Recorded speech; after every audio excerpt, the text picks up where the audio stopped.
जय हिंद दोस्तों, स्वागत है आपका हमारे YouTube चैनल पर। हम मॉडर्न हिस्ट्री में हमने कहाँ तक पढ़ लिया? हमने सारे क्रांतिकारी आंदोलन पढ़ लिए थे, ठीक है ना।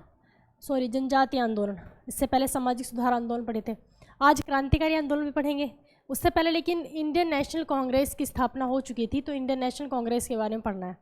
ठीक, जैसे ही इंडियन नेशनल कांग्रेस हमारा ख़त्म होगा, फिर गांधी युग शुरू हो जाएगा और फिर हमारा हिस्ट्री कंप्लीट हो जाएगी। ठीक, तो लास्ट वीडियो में क्या पढ़ा था? सामाजिक सुधार आंदोलन, उसके बाद पढ़ा जनजातीय आंदोलन, और उसके बाद पढ़ा था किसान विद्रोह। ठीक है, जितने भी किसान विद्रोह हुए थे, चंपारण सत्याग्रह, खेड़ा सत्याग्रह, मोपला विद्रोह, ठीक है, अवध किसान सभा, ये सब पढ़ चुके हैं। क्लियर? तो अब आज का टॉपिक क्या है हमारा? भारतीय राष्ट्रीय कांग्रेस। भारतीय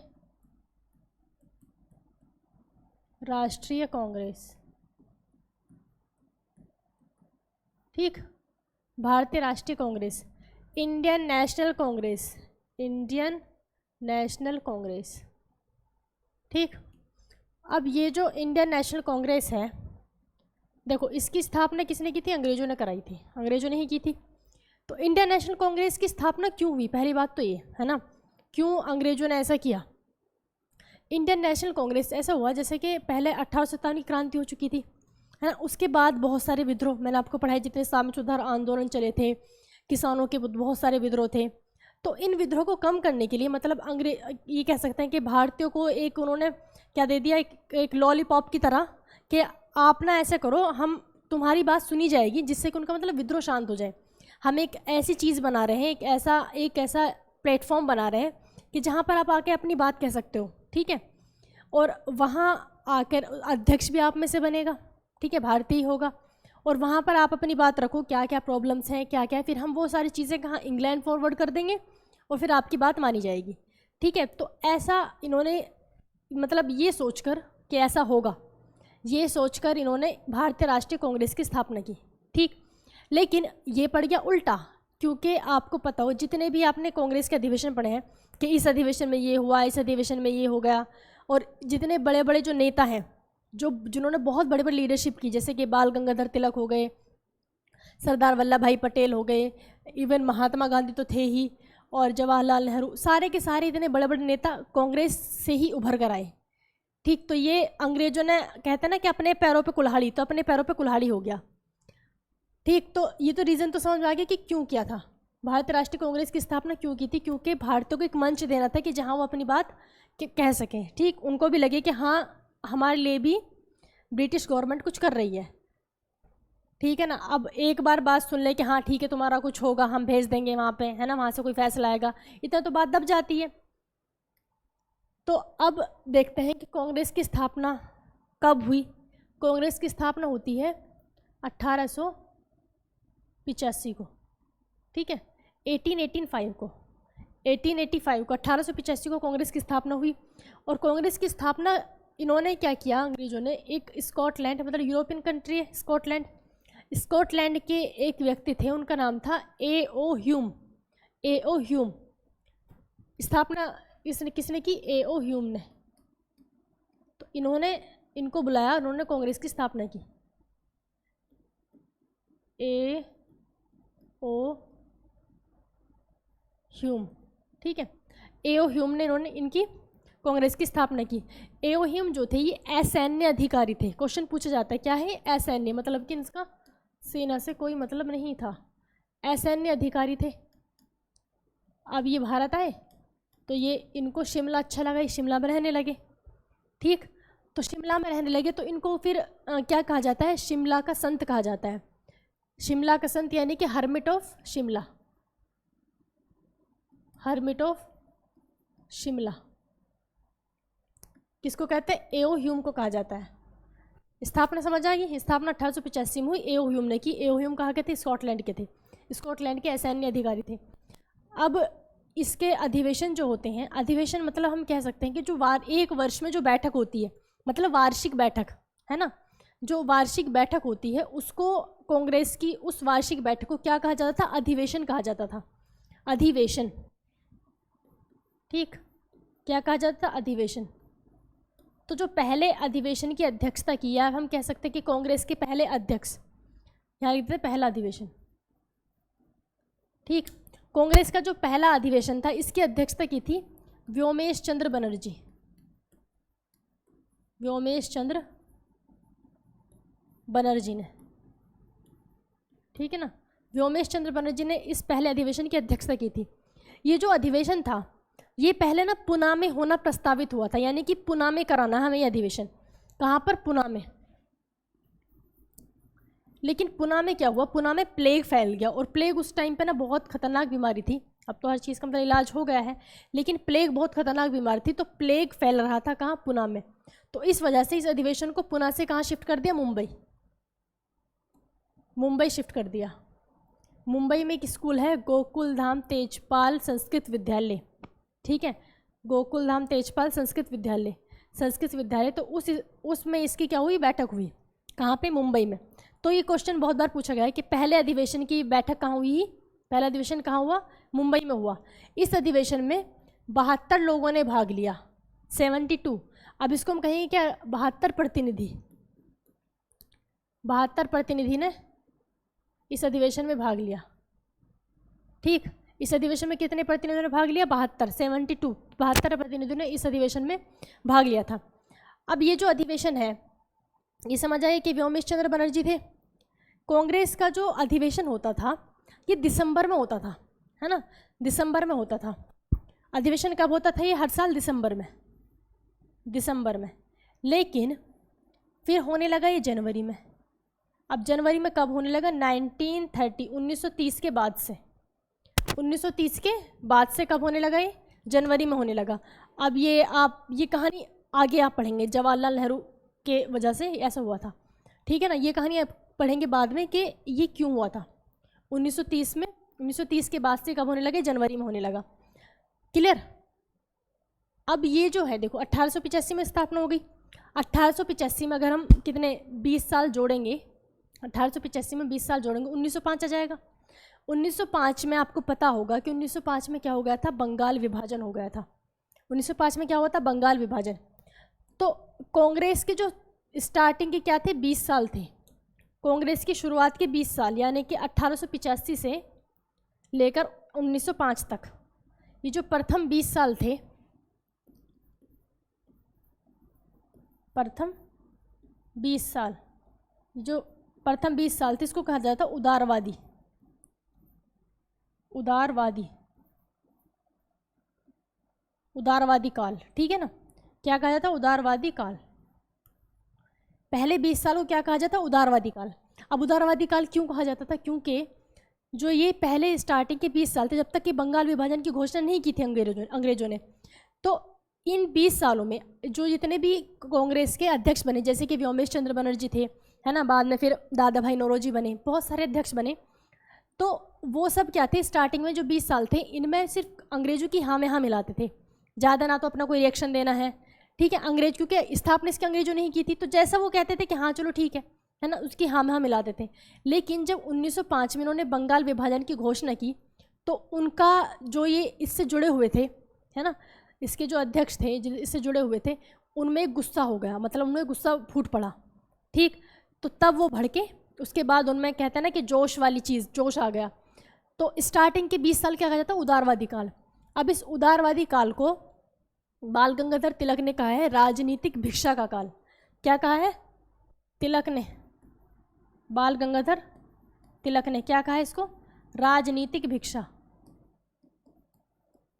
राजनीतिक भिक्षा यानी कि भीख। कि ये जो 20 साल थे इस टाइम पे ना भारतीय अंग्रेजों से राजनीतिक क्या कर रहे थे? भीख मांग रहे थे, हमारी ये बात मान लो, देख कर दो, इस तरह से ना।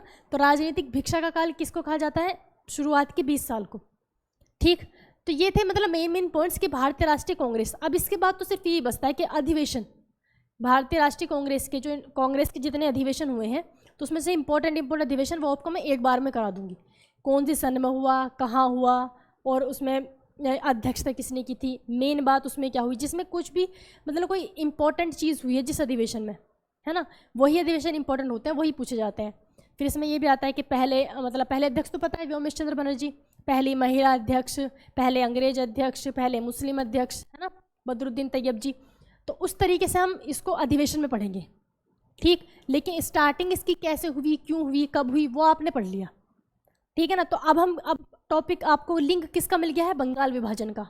तो हमें बंगाल विभाजन पढ़ना है, बंगाल विभाजन, ठीक है ना, बंगाल विभाजन। अच्छा एक चीज़ और, ही जो हुआ था कांग्रेस अधिवेशन जो हुआ था कब, 1885 में जो कांग्रेस की स्थापना हुई थी, इस टाइम पे भारत का वायसराय कौन था। देखो 1800 जब 1857 की क्रांति हुई, 1857 की क्रांति में आपको याद होगा कि क्या आया था, 1857 की क्रांति में क्या आया था, महारानी विक्टोरिया का क्या हुआ था, घोषणा पत्र आया था। उसी घोषणा पत्र में कहा गया था कि जो भारत का गवर्नर जनरल है, भारत के गवर्नर जनरल का पद खत्म होता है और किसका पद आएगा फिर, भारत के वायसराय का। तो 1857 के बाद से सब जितने बने क्या बने, वो भारत के वायसराय। तो अब ये तो 1857 के बाद ही है, तो हम क्या कहेंगे, भारत का वायसराय। तो इस टाइम पे भारत का वायसराय कौन था, लॉर्ड डफरिन था, लॉर्ड डफरिन, ये पूछे जाते हैं, ठीक है, लॉर्ड डफरिन था। और उसके 1857 की क्रांति के टाइम पे कौन था, लॉर्ड कैनिंग, ठीक है। 1857 की क्रांति के टाइम पे कौन था, लॉर्ड कैनिंग। यहाँ पे कौन था, लॉर्ड डफरिन। अब चलते हैं किस पे, बंगाल विभाजन, बंगाल विभाजन, ठीक। बंगाल विभाजन, बंगाल विभाजन कब हुआ, 1905 में, 1905 में, ठीक है। बंगाल विभाजन के टाइम पे सबसे पहले तो ये देखो कि इसका वायसराय कौन था। बंगाल विभाजन के टाइम पे वायसराय कौन था, लॉर्ड कर्जन। वायसराय कौन था, लॉर्ड कर्जन, लॉर्ड कर्जन था, ठीक। अब लॉर्ड कर्जन ने बंगाल के विभाजन का क्यों किया, बंगाल विभाजन की जो निर्णय था ये क्यों लिया, ये इसलिए लिया क्योंकि बंगाल का जो एरिया था बहुत ही ज़्यादा, मतलब पढ़े लिखे लोग ज़्यादातर बंगाल में थे, हर चीज़ बंगाल से ही शुरू हुई है, ठीक। और बहुत बड़ा एरिया भी था भाई, बांग्लादेश अलग हो गया, फिर बिहार अलग हुआ, झारखंड अलग हुआ, उड़ीसा अलग हुआ, ठीक है। तो बंगाल बहुत बड़ा था। और बंगाल में जो कलकत्ता है, बंगाल ही क्या था, कलकत्ता अंग्रेजों की उस टाइम पर राजधानी भी थी। तो सारी, जब अंग्रेज हर चीज़ अपनी सारी चुल होती है ना, सारी चुल वहीं से शुरू कर रहे थे, तो अब विरोध भी फिर वहीं से शुरू होता। और प्लस वहाँ के लोग समझदार थे और पढ़े लिखे थे। तो ये जो टाइम आया, जब 1905 का टाइम आया, तो क्या हुआ कि बंगाल में जो राष्ट्रवाद है, राष्ट्रवाद कह लो या फिर राष्ट्रीय प्रेम कह लो, वो बिल्कुल अपने पीक पर पहुंच चुका था। हर चीज़ का विरोध हो रहा था, हर चीज़ का विरोध हो रहा था। तो इन्होंने क्या किया, इन्होंने सोचा कि ऐसे करते हैं, हम फूट डालते हैं इनमें, फूट डालो राज करो। ये वाली नीति इन्होंने कहाँ से स्टार्ट की थी, बंगाल से स्टार्ट की अंग्रेजों ने, फूट डालो राज करो। तो अब ये कैसे हुआ, बंगाल में क्या था कि जो बंगाल का ईस्ट वाला एरिया है, बंगाल का क्या है, ईस्ट वाला एरिया है, वहाँ पे मुस्लिम्स ज़्यादा थे, है ना, वहाँ पे क्या थे, मुस्लिम्स ज़्यादा थे, और वेस्ट में हिंदू ज़्यादा थे। तो इस वजह से इन्होंने हिंदू मुस्लिम को अलग किया और उनमें ही लड़ाई वड़ाई उनमें ही कराई, ठीक है ना। अब इसको एक बार देखो, बंगाल दिखाना पड़ेगा भाई, जब भी समझ आएगा। तो मुझे ये आता नहीं, अभी हम देखते हैं मैप, मैप जरूर होना चाहिए।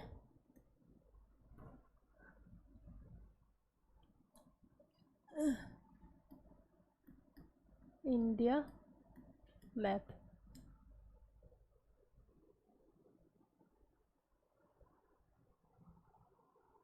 ये ठीक है, तो क्लियर है। अभी डाउनलोड करके पता नहीं कहाँ आएगा ये, साफ दिख रहा है क्या, इसको और थोड़ा बड़ा कर लेते हैं क्योंकि हमारा बंगाल पे फोकस रहेगा ना, यहाँ पे। क्लियर है ना, क्लियर है। अब देखो, इसमें देखो बंगाल का जो एरिया था, ये क्या है, बांग्लादेश है, बांग्लादेश, बिहार, झारखंड, वेस्ट बंगाल तो है ये, और उड़ीसा। इतना बड़ा टोटल क्या था, ये बंगाल था। इतना बड़ा क्या था, ये बंगाल था, है ना, इतना बड़ा बंगाल था। अब बंगाल में जब बंगाल का विभाजन करना चाहा इन्होंने, कौन सा लो, ब्लैक, बंगाल का जब विभाजन करना चाहा, तो ये जो ईस्ट वाली एरिया, मतलब इसको ऐसे पार्टीशन कर दो, उसको ऐसे, है ना। अब क्या हुआ,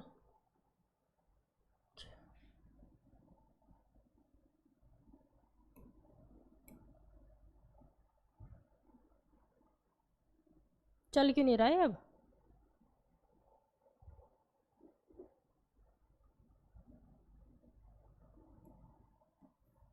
हो गया।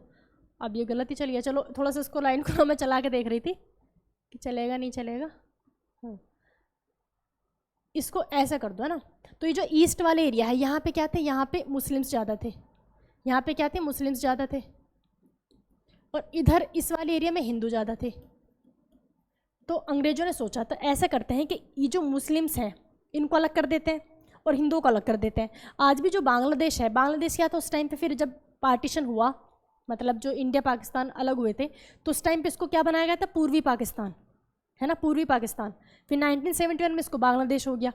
लेकिन अब हम बंगाल विभाजन का ही फोकस करना है। तो जब इन्होंने सोचा कि इसको हम अलग कर देते हैं, तो बंगाल विभाजन की घोषणा कर दी। बंगाल विभाजन की घोषणा की थी इन्होंने, फाइनली तो हुआ था 16 अक्टूबर को।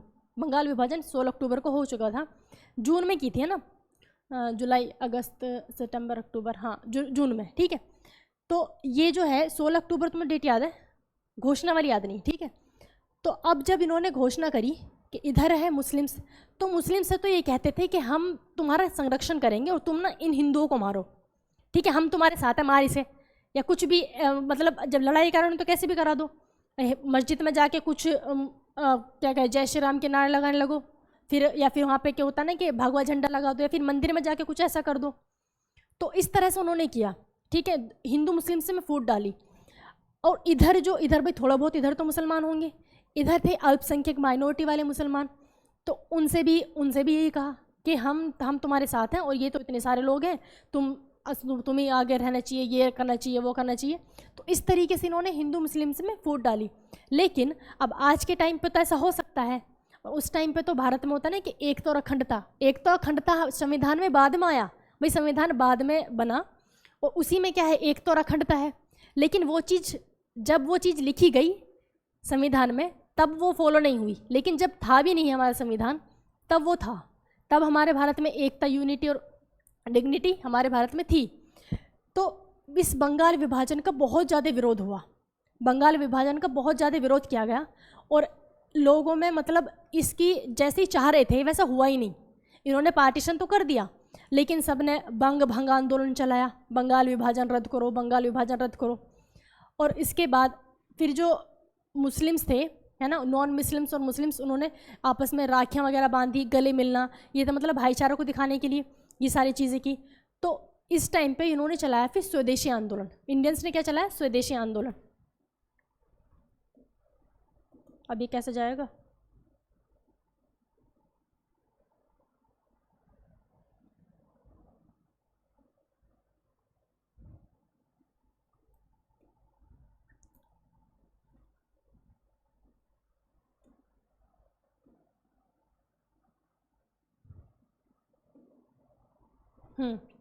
तो लॉर्ड कर्जन ने किसकी घोषणा कर दी थी, बंगाल विभाजन की। अब इसके जो बंगाल विभाजन की जब घोषणा करी, तो भारतीयों ने क्या चलाया, स्वदेशी आंदोलन चलाया, स्वदेशी आंदोलन, स्वदेशी और बहिष्कार आंदोलन, स्वदेशी और बहिष्कार आंदोलन, स्वदेशी और बहिष्कार आंदोलन चलाया। स्वदेशी का मतलब कि अपने देश की चीज़ें अपनाओ, और जो अंग्रेजों की चीज़ें उसका बहिष्कार करो, उसका बाइकाट करो। तो ये जो स्वदेशी आंदोलन था, ये बहुत ही बड़े लेवल तक पहुंचा, यानी कि इतना ज़्यादा अंग्रेज इससे इतने परेशान हो गए कि लोगों ने क्या किया, उनका हर काम करना बंद कर दिया। भाई वो जो थे, वो यहाँ पे सिर्फ ऑफिसर्स लोग थे, है ना, सारे काम हम तो इंडियंस ही करते थे उनके। मान लिया उनको जूते पॉलिश कराने, तो वो कौन होगा, वो कोई इंडियन होगा। उन्हें कपड़े धुलाने हैं तो वो इंडियन होगा। नौकर चाकर है वो इंडियंस थे। तो सारे काम अंग्रेजों के करने बंद कर दिए, अंग्रेजों के स्कूल्स में जाना बंद कर दिया, है ना। तो अंग्रेजों की हर चीज़ का बहिष्कार किया। और जो अंग्रेजों के क्या थे, कपड़े थे, जो अंग्रेज मतलब जो उनको जला दिया। उन्होंने कहा कि हम भारतीय कपड़े ही यूज़ करेंगे, उनको सबको जला दिया। तो ये जलाना मतलब सही नहीं था, है ना। तो ये जो कपड़े जलाए थे, इसको रविंद्रनाथ टैगोर ने कहा था निष्ठुर अपराध। क्या कहा था कि जो कपड़े जला रहे हैं ये अच्छी बात नहीं है, ये निष्ठुर अपराध है। किसने कहा था, रविंद्रनाथ टैगोर ने, रविंद्रनाथ टैगोर ने। अब ये जो स्वदेशी आंदोलन था, स्वदेशी बहिष्कार आंदोलन था, इसके प्रमुख नेता कौन होंगे, रविन्द्रनाथ टैगोर थे, है ना, और कौन थे, व्योमेश चंद्र बनर्जी। रविन्द्रनाथ टैगोर और जो कांग्रेस के पहले अध्यक्ष थे कौन, व्योमेश चंद्र बनर्जी। स्वदेशी या बहिष्कार आंदोलन के जो प्रमुख नेता थे वो यही थे। इसी टाइम पे क्या हुआ कि जब ये स्वदेशी बहिष्कार आंदोलन चल रहा था, है ना, फिर क्या शुरू हुआ, बंग भंग आंदोलन। बंग भंग यानी कि बंगाल का विभाजन रद्द करो, बंग भंग आंदोलन। बंग भंग आंदोलन ये मेनली भाई शामिल तो सभी थे, जैसे कह सके कि इसके प्रमुख नेता कौन कौन से थे, तो इसमें ये भी थे, रविन्द्रनाथ टैगोर भी थे, और व्योमेश चंद्र बनर्जी भी थे, और कौन थे, दादा भाई नौरोजी भी थे। लेकिन सबसे मतलब जो स्टार्ट किया था वो क्या था, सुरेंद्रनाथ बनर्जी ने। किसने, सुरेंद्रनाथ बनर्जी ने बंग भंग आंदोलन। क्लियर, कि बंगाल विभाजन रद्द करो, बंगाल विभाजन रद्द करो के नारे लगने लगे। और क्या हुआ कि जो स्वदेशी आंदोलन था, इसी टाइम पे बंकिम चंद्र चटर्जी की जो बुक है आनंद मठ, जिससे क्या लिया गया, राष्ट्रीय गीत लिया गया, यानी कि वंदे मातरम। तो वंदे मातरम के बहुत जोरों शोरों से नारे लगने लगे, तो अंग्रेजों को वंदे मातरम को बैन करना पड़ा कि अगर कोई वंदे मातरम कहता दिख गया उसको पकड़ के जेल में डाल देंगे। ये इस हद तक अंग्रेजों ने इसको कंट्रोल करने की कोशिश की। लेकिन वंदे मातरम एक तरह से कह सकते हैं कि उस टाइम पे बंगाल का क्या बन गया था, राष्ट्रीय गान बन गया था वंदे मातरम। और इसी टाइम पे जो हमारे रविन्द्रनाथ टैगोर थे, इन्होंने लिखा था आमार सोनार बांग्ला। बांग्ला भाषा में है आमार सोनार बांग्ला, आमार सोनार बांग्ला, ठीक है ना। इसी टाइम पे उन्होंने क्या लिखा था, आमार सोनार बांग्ला। ये सारी बातें किसकी हैं, 1905 की। अगर पूछे स्वदेशी आंदोलन कब हुआ, 1905 में। पूछे बंग भंग आंदोलन कब हुआ, 1905 में। ठीक है, सारी की सारी ये जो घटनाएं हैं कब की, 1905 की हैं, बंगाल विभाजन के दौरान। ठीक, बंगाल विभाजन फाइनली स्कंजर ने कब कर दिया, 16 अक्टूबर को। ठीक है, 16 अक्टूबर 1905 को। अभी जो आमार सोनार बांग्ला लिखा था इन्होंने, रविन्द्रनाथ टैगोर ने, इसी टाइम पे ये क्या बन गया, ये बांग्लादेश का आज भी क्या है, राष्ट्रीय गान है। बांग्लादेश का राष्ट्रीय गान क्या है, आमार सोनार बांग्ला, जो कि रविन्द्रनाथ टैगोर ने लिखा है, जो कि एक इंडियन ने लिखा है। ठीक, तो उस टाइम पे भी बांग्लादेश भी तो इंडिया का हिस्सा था। क्लियर। अब क्या होता है, जब ये सब हो गया, बंगाल का विभाजन भी हो गया, ये तो सब क्लियर है, इसमें किसी को कोई डाउट नहीं है। तो जो लॉर्ड कर्जन थे जिसने बंगाल विभाजन किया था, लॉर्ड कर्जन की तुलना औरंगजेब से किसने की थी, ये क्वेश्चन पूछ लेते हैं, ठीक है ना। लॉर्ड कर्जन की तुलना किससे की थी, औरंगजेब से। औरंगजेब से किसने की थी, गोपाल कृष्ण गोखले। गोपाल कृष्ण गोखले ने लॉर्ड कर्जन की तुलना किससे की, औरंगजेब से की। गोपाल कृष्ण गोखले ने लॉर्ड कर्जन की तुलना किससे की थी, लॉर्ड कर्जन की तुलना औरंगजेब से की थी। ठीक, अब इसमें ये जो है, फिर धीरे धीरे ये तो बंगाल विभाजन हो गया, फिर आता है 1911 का टाइम। क्या आता है, 1911। अब जो बीच का है ना, 1905 से लेकर 1910 का, मतलब क्या हम बंगाल विभाजन से रिलेटेड सारी चीज़ें पढ़ रहे हैं, इसमें मेन फोकस किस पे, बंगाल विभाजन पे। बीच में क्या चले, बहुत सारे क्रांतिकारी आंदोलन चले थे, वो मैं इसके बाद अभी पढ़ाऊंगी, ठीक है ना। तो दिमाग को थोड़ा सा ना खोल के रखना है कि हम क्या पढ़ रहे हैं, तो ये चीज़ कब हो रही है, ठीक है ना। 1905 में ये हुआ, फिर बंगाल विभाजन से रिलेटेड केस, बंगाल विभाजन रद्द हो गया था, वापस से एक हो गया था, कब, 1911 में। तो वो चीज़ हम अभी पढ़नी है इसके साथ ही। लेकिन 5 से जो 10 का टाइम है, 1905 से लेकर 1910 का जो बीच का टाइम है, इसमें बहुत सारे क्रांतिकारी आंदोलन हुए थे, ठीक है ना, वो इसके बाद टॉपिक पढ़ेंगे। तो ये क्लियर है। अब आता है 1911 का टाइम। 1911 में जो वायसराय था, 1911 में वायसराय कौन था, लॉर्ड हॉर्डिंग। 1912 में वायसराय कौन था, लॉर्ड हॉर्डिंग, ठीक है ना, लॉर्ड हॉर्डिंग था 1911 में वायसराय। अब लॉर्ड हॉर्डिंग के टाइम पे क्या हुआ, जो इंग्लैंड का राजा था, इंग्लैंड का राजा का नाम क्या था, जॉर्ज पंचम, जॉर्ज फिफ्थ। इंग्लैंड का राजा कौन था, जॉर्ज पंचम।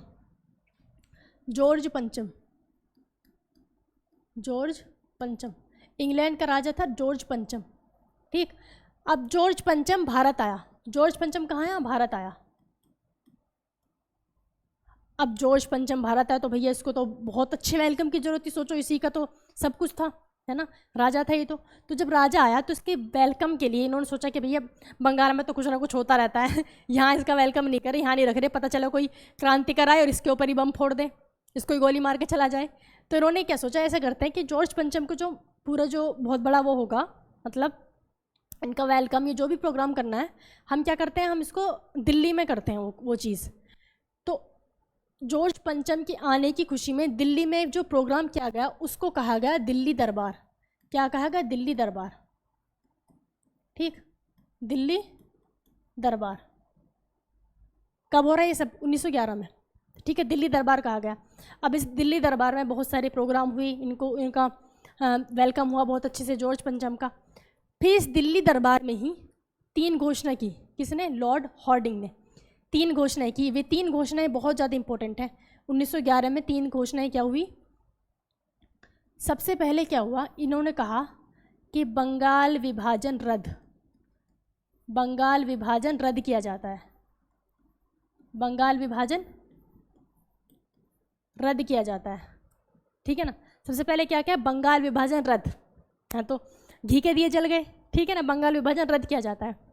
दूसरी घोषणा क्या की कि बंगाल से बिहार को अलग किया जाता है, बंगाल से बिहार को अलग किया जाता है। ये घोषणा हो रही है। सोचो, तब भी माने नहीं अपनी फितरत से बंगाल से बिहार को अलग कर दिया। वैसे तो जो हिंदू मुस्लिम बेस पे जो हो रहा था, इन्होंने जो उसका कारण जो बताया था, भाई आपको रीज़न तो समझ आएगा कि ये फूट डाल रहे थे भारत में, लड़ाई, भारतीयों में लड़ाई करना चाह रहे थे। लेकिन इन्होंने जो उसका कारण बताया था कि हम बंगाल को विभाजन कर रहे हैं, उसका कारण बताया था प्रशासनिक सुधार, इसमें आपकी ही भलाई है। ठीक, लेकिन अब वो उस मोटिव से तो हिंदू मुस्लिम वालों तो अलग नहीं हुआ, फिर भी इन्होंने अपना दिमाग कहाँ चलाया, बंगाल से बिहार को अलग कर दिया। ठीक, अब ये जो घोषणा हुई 1911 में, घोषणा कभी इसको समझना, 1911 में घोषणा हुई, लेकिन फाइनली भाई इतना बड़ा कोई डिसीजन है तो उसको फॉलो होने में, उसको करने में टाइम तो लगता ही है। तो फाइनली जो बंगाल से बिहार अलग हुआ था, कब हुआ? 1912 में अलग हुआ। बंगाल से बिहार कब हुआ? बिहार कब अलग हुआ? 1912 में। ठीक, एक घोषणा है। अब जो तीसरी घोषणा होती है, तीसरी घोषणा हुई कि जो राजधानी है भारत की, राजधानी को हम, पहले क्या थी? कलकत्ता, कलकत्ता से दिल्ली बना रहे हैं, दिल्ली शिफ्ट कर रहे हैं। तो ये जो भारत की राजधानी कलकत्ता से दिल्ली, घोषणा कब हुई? 1911 में। लेकिन ये भी कब बनी फिर? ये भी फाइनली राजधानी कब बनी? 1912 में। समझ रहे हो ना, घोषणा पूछता है तो 1911 में, बार बार क्यों नहीं कभी ये सोच लो कि 12 लिख रहा तो 12 में ये सब कुछ हो गया, हुआ तो 12 में, लेकिन घोषणा कभी 1911 में, इसी दिल्ली दरबार में। ठीक, अब ये जो इसको अब ही निपटा लेते हैं कि बिहार से, फिर बिहार से क्या हुआ था? उड़ीसा अलग हुआ, फिर झारखंड अलग हुआ। तो वो देखते हैं एक बार। देखो यहाँ पे चल रहा था हमारा,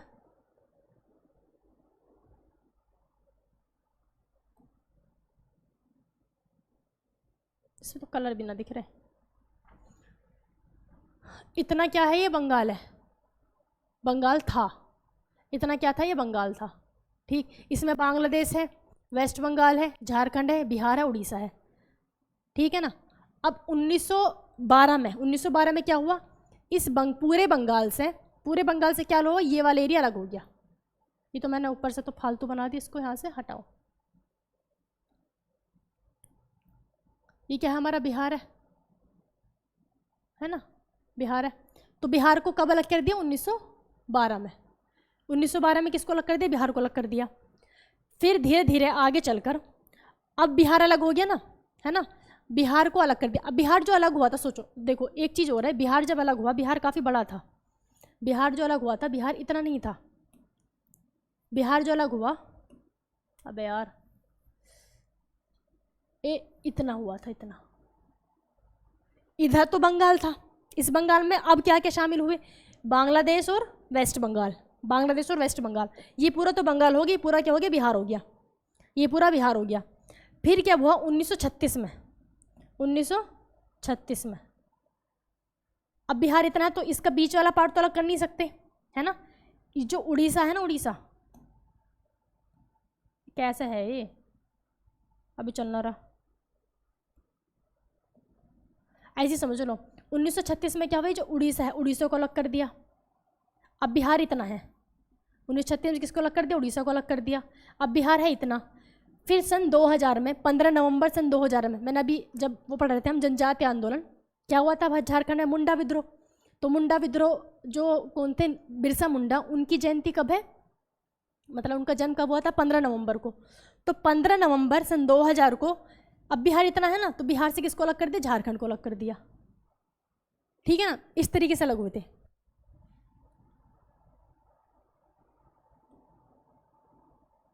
अब क्या करूं मैं,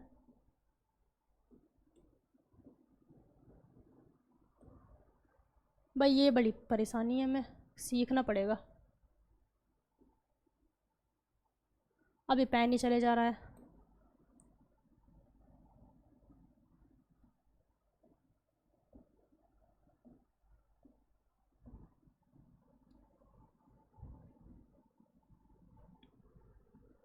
ये तो ये भी नहीं जाएगा, हो जा लग खत्म। यहीं पे पढ़ा दो क्या, देखो बिहार है, बिहार किससे अलग हुआ था, बंगाल से। बिहार से बंगाल अलग हुआ 1912 में। ठीक, फिर जो बिहार है, बिहार से दो अलग हुए। 1936 में क्या अलग हुआ, उड़ीसा। और सन 2000 15 नवंबर सन 2000 को क्या अलग हुआ, झारखंड। ठीक है ना, सन 2000 क्या अलग हो गया, झारखंड अलग हो गया। अब मैं इसको हटाऊं कैसे भैया, पहले तो हट गया था ये, इरेजर ले लूं।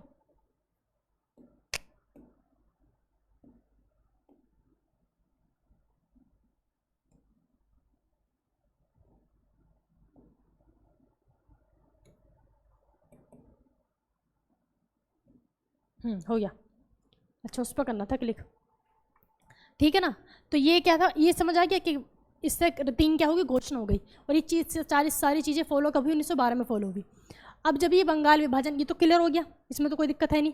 अब पढ़ते हैं क्रांतिकारी आंदोलन। अब के टॉपिक है क्रांतिकारी आंदोलन, जो मैंने अभी बताया था 1905 से लेकर 1910 के बीच में, 1905 से लेकर 1910 के बीच में।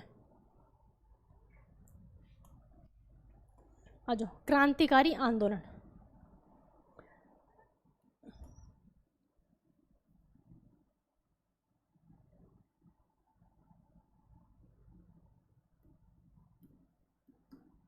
क्रांतिकारी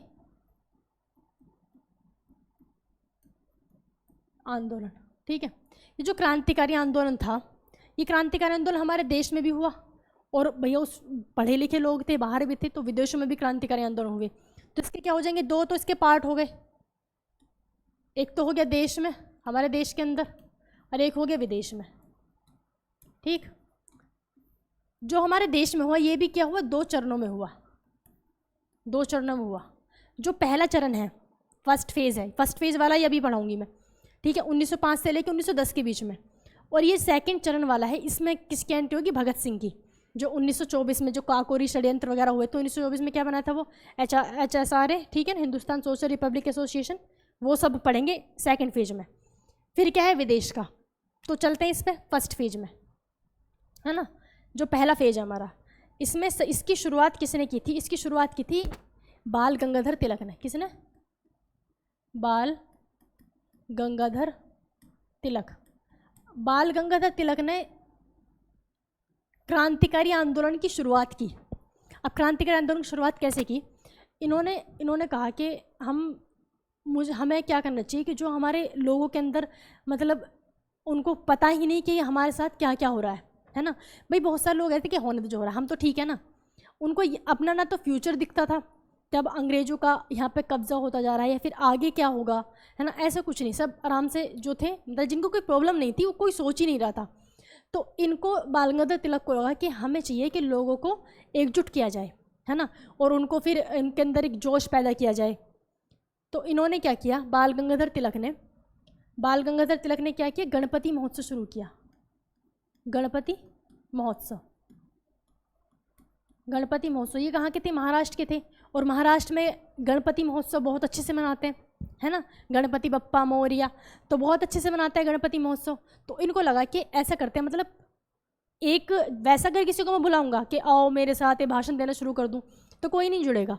लेकिन भगवान के नाम पे, है ना, गणपति जी के नाम पे तो लोग इकट्ठा हो सकते हैं। तो इन्होंने गणपति महोत्सव स्टार्ट किया। अब जो गणपति महोत्सव था, कब स्टार्ट किया था? 1893 में। 1893 में 1893 में गणपति महोत्सव स्टार्ट किया, जिससे लोग इनको जुड़ गए। फिर धीरे धीरे उनमें मतलब एक एक छोटी छोटी बात अपने देश के लिए बोल दी, और उसमें मतलब गणपति महोत्सव से क्या हुआ कि सबने नारे लगाए गणपति बप्पा मोरिया, लेकिन इससे लोग ना जुड़ने लगे, है ना, इससे लोग जुड़ने लगे। फिर उनको लगा कि अब ठीक है, अब मेरे साथ ना काफ़ी सारे लोग हैं, अब इनको डोज देनी चाहिए, सेकंड डोज। तो सेकंड डोज के तौर पे इन्होंने क्या किया, इन्होंने चलाया फिर शिवाजी महोत्सव। शिवाजी महोत्सव, छत्रपति शिवाजी महाराज के नाम को फिर इन्होंने यूज़ किया। वो कब चला? 1897 में। कब चला? 1895 में, सॉरी 1895 में।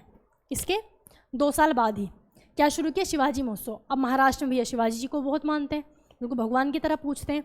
लेकिन फ़र्क यह है कि इससे तो सिर्फ लोग जुड़ सकते हैं ना, लेकिन शिवाजी के नाम पर लोगों में ना एक जोश वाली कि फिर इनको ऐसी सी भाषण दे कि याद करो शिवाजी का, इन्होंने कितने मतलब कितने बड़े योद्धा थे, उन्होंने औरंगजेब के आगे भी मतलब औरंगजेब उनके सामने नहीं टिक पाया। तो इस तरीके से फिर लोगों में क्या, फिर इन्होंने क्या किया, लोगों को फिर तलवार चलाना मतलब शस्त्र का प्रशिक्षण देना शुरू कर दिया बाल गंगाधर तिलक ने। तो क्रांतिकारी आंदोलन की मतलब लोगों में क्रांति का 1857 क्रांति तो हो चुकी, वो तो है ना बहुत पहले हो चुकी, लेकिन दोबारा से जो क्रांतिकारी लोगों के दिलों में पैदा करना, है ना, वो शुरुआत किसने की थी? बाल गंगाधर तिलक ने की थी। बाल गंगाधर तिलक जो थे, जब इन्होंने ऐसा किया तो अंग्रेजों ने इनको क्या कहा? अंग्रेजों ने इनको कहा भारतीय अशांति का जनक, the father of Indian unrest, the father of Indian unrest. क्या कहा अंग्रेजों ने? भारतीय अशांति का जनक, भारतीय अशांति का जनक किसको कहा जाता है? बाल गंगाधर तिलक को। किसने कहा था? ब्रिटिश गवर्नमेंट ने कहा था।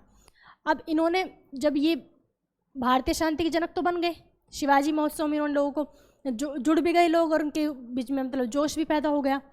फिर इन्होंने कहा कि स्वराज मेरा जन्मसिद्ध अधिकार है और मैं इसे लेकर रहूँगा। ठीक है, स्वराज मेरा, स्वराज में यानी कि अपना राज्य, है ना, स्वयं का राज्य, ना कि अंग्रेजों का। ठीक है, इन्होंने क्या कहा? स्वराज मेरा जन्मसिद्ध अधिकार है और मैं इसे लेकर रहूँगा। किसने कहा था? बाल गंगाधर तिलक ने। स्वराज मेरा जन्मसिद्ध अधिकार है और मैं इसे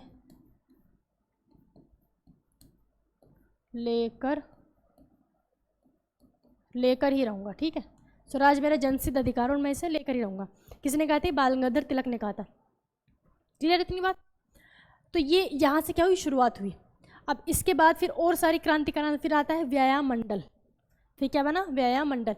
ये 1893 में हो गया, 1895 में हो गया। वो हुआ था व्यायाम मंडल 1897 में। 1897 में व्यायाम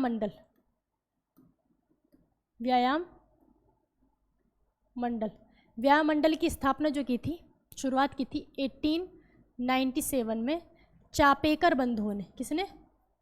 चापेकर बंधुओं ने। ये पूछता है व्यायाम मंडल, चापेकर बंधुओं ने इसकी क्या की? शुरुआत की।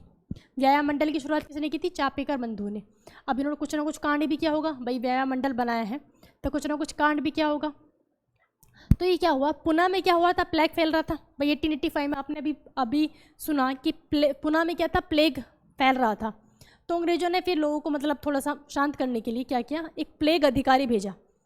वहाँ पे वैसे तो कोई जाने के लिए तैयार नहीं था, तो एक प्लेग अधिकारी बना के भेजा कि तुम जाकर वहाँ पे देखो क्या हालात है, लोगों को, है ना, क्या चाहिए और कितने लोग मर चुके हैं और कितने जिंदा हैं, ये सब मतलब पूरा उसको आकलन करने के लिए प्लेग अधिकारी बनाकर भेजा। कहाँ? पुणे में। पुणे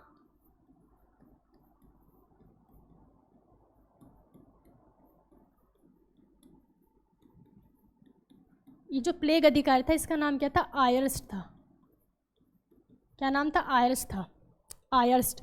तो आयर्स्ट को भेजा, लेकिन ये क्या कर रहा था, इसने उल्टा ही किया, है ना। वैसे तो भेजा भी इसलिए होगा, कौन सा अंग्रेज में तो कोई ढंग का था ही नहीं।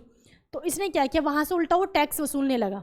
एक तो उनकी हालत वैसे ही ख़राब है ना, उनके पास मतलब इतनी बड़ी बीमारी से जूझ रहे हैं। तो इसने क्या किया, इसने उल्टा वहाँ से टैक्स वसूलना शुरू कर दिया। तो जो व्यया मंडल के लोग थे, ये जो चापेकर बंधु थे, इन्होंने आयस्ट को ख़त्म कर दिया भाई यहाँ से मतलब इसको मार दिया, ठीक है ना। आयस्ट को मार दिया किसने, चापेकर बंधु ने। तो व्यया मंडल की शुरुआत किसने की, चापेकर बंधुओं ने 1897 में। 1897 में इन्होंने इससे क्या किया, जो प्लेग अधिकारी था आयस्ट की हत्या कर दी। ठीक, प्लेग अधिकारी कौन था, आयस्ट। तो आयस्ट की क्या कर दी, हत्या कर दी। अब इसके बाद पढ़ेंगे हम क्या, मित्र मेला। क्या है, मित्र मेला। मित्र मेला,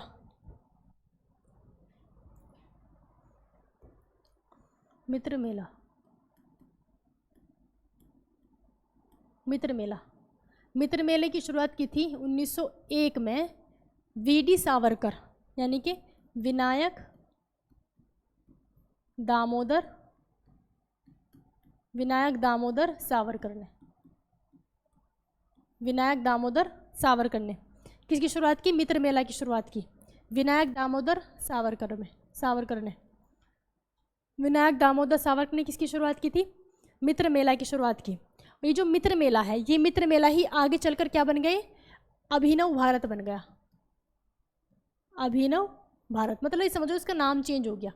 तो ये भी क्वेश्चन आ सकता है कि मित्र मेला का अभिनव भारत क्या है, अभिनव भारत किससे संबंधित है, ठीक है ना। तो मित्र मेला ही क्या बन गया, फिर अभिनव भारत बन गया। इनका भी ये था कि लोगों को अपने साथ जोड़ना, उसके लिए मतलब क्रांति करना। ये भी क्या थे, फ्रीडम फाइटर थे। विनायक दामोदर सावरकर कौन थे, ये भी एक स्वतंत्रता सेनानी थे। अब क्या होता है, ये 1901 में हुआ, है ना। अब 1907 जब आया, 1907 है ना, 1907 जब आया। अच्छा, इससे पहले इन्होंने भी कोई कांड किया, इन्होंने एक जज को मारा, जैक्सन को। जो मित्र मेला के लोग थे, तो एक नासिक का जज था, नासिक का, ठीक है, नासिक का जज, उसका नाम क्या था, जैक्सन की हत्या कर दी थी। मित्र मेला के जो लोग थे, जो अभिनव भारत से जुड़े थे, तो उन्होंने क्या किया था, नासिक के मजिस्ट्रेट जैक्सन की हत्या कर दी थी। आयस की हत्या किसने की थी, चापेकर बंधुओं ने। चापेकर बंधुओं ने किसकी शुरुआत की थी, क्या था वो, व्यायाम मंडल, ठीक है ना। चापेकर बंधुओं ने किसकी की थी, व्यायाम मंडल की। अब आते हैं उसी टॉपिक पे, क्या था 1907। जब 1907 आया,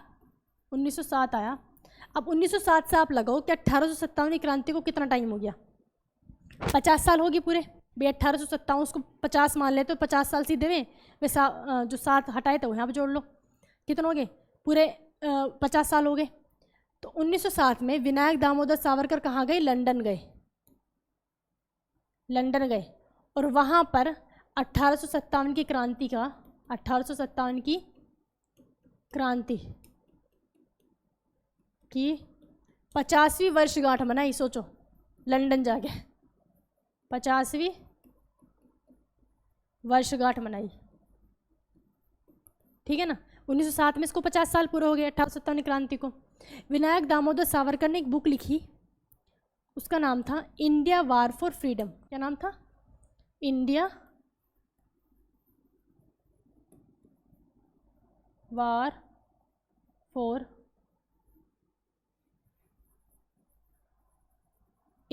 फॉर फ्रीडम।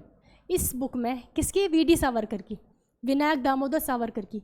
इस बुक में इन्होंने 1857 की क्रांति को क्या कहा है, स्वतंत्रता का वो संग्राम, स्वतंत्र संग्राम, आज़ादी का क्या कहा, स्वतंत्रता संग्राम, समझ रहे हो ना, स्वतंत्रता संग्राम। 1857 की क्रांति को क्या कहा गया इन्होंने, स्वतंत्रता संग्राम। किस में कहा, इंडिया वार फॉर फ्रीडम। ये पूछा जाता है क्वेश्चन कि 1857 की क्रांति को आज़ादी के लिए जो पहला स्वतंत्रता संग्राम किसने कहा था, वीडी सावरकर ने कहा था, स्वतंत्रता संग्राम, ठीक है ना। किसने कहा, वीडी सावरकर ने। किस अपनी कौन सी बुक में कहा था, इंडिया वार फॉर फ्रीडम, ठीक, इंडिया वार फॉर फ्रीडम। इसके बाद आता है अनुशीलन समिति। क्या आता है? अनुशीलन समिति। अनुशीलन समिति, अनुशीलन समिति बहुत इंपॉर्टेंट है। अनुशीलन समिति, अनुशीलन समिति जो थी, अनुशीलन समिति ये स्टार्ट हुआ था बंगाल और बिहार वाला एरिया था, बंगाल और बिहार वाला एरिया ही था। तो इसकी स्थापना की थी प्रेमनाथ ढींगरा ने 1901-2 इसके आसपास ही, क्योंकि 1908 में इन्होंने कांड किया। ठीक है, तो स्थापना किसने की थी? प्रेमनाथ ढींगरा, प्रेमनाथ ढींगरा। ठीक, ये जो अनुशीलन समिति थी, अनुशीलन समिति से ही जुड़े हुए कौन थे? कौन जुड़ गए? प्रफुल्ल चाकी और खुदीराम बोस। खुदीराम बोस का तो नाम सभी ने सुना होगा, खुदीराम बोस। तो इससे अनुशीलन समिति से ही कौन जुड़े हुए थे? प्रफुल्ल चाकी, प्रफुल्ल चाकी और खुदीराम बोस, दोनों दोस्त थे। खुदीराम बोस दोस्त भी थे और बच्चे भी थे। प्रफुल्ल चाकी और खुदीराम बोस, इन्होंने क्या किया? एक वहाँ का जो ये थे प्रफुल्ल चाकी और खुदीराम बोस, इन्होंने भी एक जज को मारने की कोशिश की है ना, लेकिन इनकी किस्मत ख़राब, वो बच गया। इनकी किस्मत क्या थी? ख़राब। जज का नाम था किंग्सफोर्ड। इन्होंने किंग्सफोर्ड, जज का नाम क्या था? किंग्सफोर्ड। जज का नाम क्या था? किंग्सफोर्ड। अब ये दोनों बेचारे थे तो छोटे बच्चे, क्योंकि 18 साल की उम्र में तो खुदीराम बोस को फांसी लग गई थी। प्रफुल्ल चाकी भी ऐसी होगा 17-18 साल का, 17-18 साल के मतलब एक बच्चों वाला ही दिमाग होता है। तो जब किंग्सफोर्ड को सोचो ऐसे इनको कहीं से क्या मिल गया? बम मिल गया। तो इतनी छोटी सी उम्र में, है ना, अपने देश के लिए इतना बड़ा देना तो बहुत बड़ी बात है। तो प्रफुल्ल चाकी और खुदीराम बोस ने क्या? किंग्सफोर्ड को मारने के लिए पहले तो इन्होंने उसकी रैकी की। अब निकला है, अच्छा ठीक है, अब निकला है यहाँ से, है ना। तो अब वो निकल कैसे जा रहा है? कार में। तो ये दोनों कहाँ बैठ गए? प्रफुल्ल चाकी क्या कर रहे थे? ये उसको देख रहे थे, है ना, उसकी रैकी कर रहे थे, पीछा कर रहे थे। और ये जो खुदीराम बोस थे बैठे थे पेड़ पे, ठीक है, कि जैसे ही कार यहाँ से गुजरेगी मैं उस पर बम फेंक दूंगा। ठीक, लेकिन क्या हुआ? जो किंग्सफोर्ड है, किंग्सफोर्ड की वाइफ का नाम क्या था? कैंडी था। कैंडी, कैंडी क्रश वाली कैंडी, ये क्रश हो गई। फिर क्या हुआ कि मारना किसको चाह रहे थे? किंग्सफोर्ड को, लेकिन ये जो कैंडी थी ये क्रश हो गई। मारी कौन गई? कैंडी। अब ये तो बहुत बड़ा बवाल हो गया। सोचो, जिसको ये क्या था? ये बहुत बड़ा मजिस्ट्रेट था, बहुत बड़ा जज था, ठीक है ना, किंग्सफोर्ड। अब ये क्या छोड़ेगा? एक तो इसकी वाइफ मर गई, दूसरा इस पर जानलेवा हमला हुआ, तो ये क्या इन दोनों को छोड़ेगा? फिर तो बहुत बड़ा बवाल हो गया। अगर ये मर जाता तब भी ठीक था, मारना कैंडी को थोड़ा ना मारना चाहते, बेचारी बिना बात ही क्रश हो गई, कैंडी क्रश। ठीक, तो किंग्सफोर्ड ने फिर भैया हर तरह से कोशिश की इन दोनों को पकड़ने की, और बहुत पुलिस फोर्स लगा दी कि कुछ भी हो दोनों मुझे हर हाल में चाहिए। तो जो बेचारे प्रफुल्ल चाकी थे, है ना, जब ये कांड हो गया, ये कब हुआ था? 1908 में हुआ था, 1908 में ये कांड हुआ था। ठीक है, तो प्रफुल्ल चाकी ने क्या किया? डर के मारे आत्महत्या कर ली। पुलिस के डर से क्या कर ली? आत्महत्या कर ली। प्रफुल्ल चाकी ने पुलिस के डर से क्या कर ली? आत्महत्या कर ली। अब खुदीराम बोस बेचारे भागे फिर रहे हैं, इनको इनके पीछे क्या पुलिस लग रही है। जब खुदीराम बोस नहीं मिले तो देखो, नाम खुदीराम बोस, अरविंद घोष, है ना, तो मिलते जुलते से हैं। तो खुदीराम बोस की जगह किसको पकड़ लिया? अरविंद घोष को पकड़ लिया। अरविंद घोष का तो नाम आपने सुना ही है ना। अरविंद घोष भाई फ्रीडम फाइटर थे और वो राइटर भी थे, है ना, अरविंद घोष। तो खुदीराम बोस की जगह किसको पकड़ लिया? अरविंद घोष को पकड़ लिया, और इनको बहुत मारा। किसको पकड़ लिया? अरविंद घोष को पकड़ लिया। अब इनकी बहुत पिटाई की, बता तूने क्यों किया, तूने क्या कह रहा भैया मैं ना हूँ, मैंने किया कुछ भी, मुझे छोड़ दो। फिर फाइनली जब पता चला कि अच्छा ये वो नहीं है, तब अरविंद घोष को छोड़ा। तो इसके बाद अरविंद घोष ने क्या किया? अरविंद घोष ने संन्यास ले लिया कि अब मुझे ना करनी भैया क्रांति वांति, मुझे जान दो आराम से। तो अरविंद घोष ने क्या कर लिया? फिर इसके बाद संन्यास ले लिया, ठीक है ना, संन्यास ले लिया। इन्होंने क्या किया? संन्यास ले लिया। अब संन्यास लेने के बाद भैया इनको आश्रम भी चाहिए, तो इन्होंने एक आश्रम बनाया। आश्रम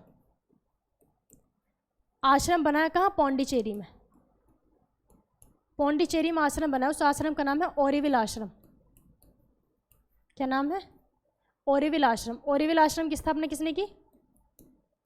अरविंद घोष ने, ठीक है ना। ऑरोविल आश्रम की स्थापना किसने की थी? अरविंद घोष ने। अब जब ये सन्यासी भी बन गए, आश्रम भी बना दिया, तो इन्होंने फिर एक बुक लिखी, उस बुक का नाम है essays of Gita. Essays of Gita किसकी बुक है? अरविंद घोष की। ठीक है, अरविंद घोष को समझ आ गया। अब पकड़े गए कौन? खुदीराम बोस। अब खुदीराम बोस को तो भैया पता ही था कि पकड़े गए तो मरना ही है, तो खुदीराम बोस को फांसी पे लटका दिया। खुदीराम बोस को क्या दे दी गई? फांसी दी गई, फांसी। जब इनको फांसी दी गई, ये कुल महज 18 साल के थे। कितने साल के थे? 18 साल के थे। तो खुदीराम बोस जो हैं फांसी पर चढ़ने वाले सबसे कम उम्र के क्या थे? क्रांतिकारी थे। क्वेश्चन पूछा जाता है सबसे कम उम्र के क्रांतिकारी कौन थे? खुदीराम बोस थे, जो फांसी सबसे पहले इन्होंने सबसे पहले भी और सबसे कम उम्र में फांसी पर चढ़े हुए। ठीक है, कौन थे? खुदीराम बोस थे। क्लियर था ना? ये जो घटना हुई थी ये 8 अप्रैल उनको फांसी दी गई थी। ठीक है, तो इतना ज़्यादा इंपॉर्टेंट है नहीं, लेकिन ये बहुत इंपॉर्टेंट है कि सबसे पहले जो सबसे कम उम्र के क्रांतिकारी कौन थे? खुदीराम बोस थे। बात क्लियर है ना? ये एसेज ऑफ गीता किसने लिखी थी? अरविंद घोष ने। अरविंद घोष ने आश्रम की स्थापना कहाँ की थी? ऑरोविल आश्रम की, पौंडीचेरी में। ठीक, तो हमने क्या पढ़ लिया? अब अनुशीलन समिति। अनुशीलन समिति के संस्थापक कौन थे? प्रेमनाथ ढींगरा। प्रेमनाथ ढींगरा। ठीक, एक और आते, एक बना क्या? युगांतर समाज। क्या बना? युगांतर समाज। ठीक है, युगांतर समाज। युगांतर समाज जो बना, ये युगांतर समाज की स्थापना की थी वारेंद्र नाथ घोष और भूपेंद्र नाथ घोष। किसने की? वारेंद्र नाथ घोष। अरविंद घोष अलग है भैया, ये क्या है ना? वारेंद्र नाथ घोष और भूपेंद्र नाथ घोष। भूपेंद्र नाथ घोष। ठीक है, भूपेंद्र नाथ घोष। इनकी एक पत्रिका थी। अच्छा, ये जो युगांतर समाज था, ये वैसे कोई मतलब धार्मिक समाज तो था नहीं, है ना? भैया हम पढ़ी क्या है? क्रांतिकारी आंदोलन पढ़ रहे हैं। तो इनकी एक पत्रिका थी, उसका नाम था युगांतर पत्रिका। क्या नाम था? युगांतर पत्रिका। किनकी थी? वारेंद्र नाथ घोष और इनकी भूपेंद्र नाथ घोष। युगांतर पत्रिका। ये जो युगांतर पत्रिका थी, इसमें इन्होंने मेनली जो क्रांतिकारी से रिलेटेड है, वैसे उन्होंने बहुत अच्छी इसमें बातें लिखी, बहुत भड़काऊ बातें, है ना? इसमें युगांतर पत्रिका में उन्होंने लिखा था कि अगर भारत के 30 करोड़ लोगों के 60 करोड़ हाथ एक साथ मिल जाएं तो अंग्रेजों की कोई ऐसी ताकत नहीं है जो मतलब हमें रोक सके उनको भगाने में।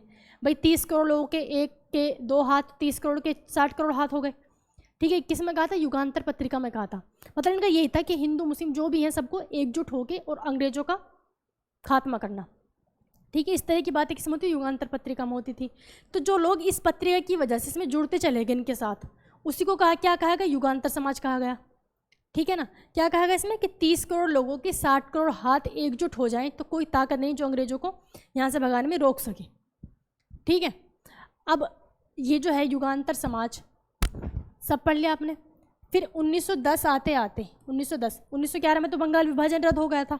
1910 आते ये जो हमने फर्स्ट फेज हम पढ़ रहे थे, जो भारत के अंदर क्रांतिकारी आंदोलन के 2 फेज थे, जो हम फर्स्ट पेज ही पढ़ रहे थे। जो पहला चरण था ये खत्म हो गया। ठीक है ना? सारे विद्रोह सब दब गए, बंगाल विभाजन रद्द हो गया। अब आता है नेक्स्ट फेज। नेक्स्ट फेज आपको मैं नेक्स्ट क्लास में ही पढ़ाऊंगी। ठीक है ना? वीडियो को लाइक और शेयर कर देना। नेक्स्ट फेज में मैं बता दिया आपको कि काकोड़ी कांड वगैरह वो सब पढ़ना है। ठीक है, थैंक यू दोस्तों, वीडियो को लाइक और शेयर कर देना।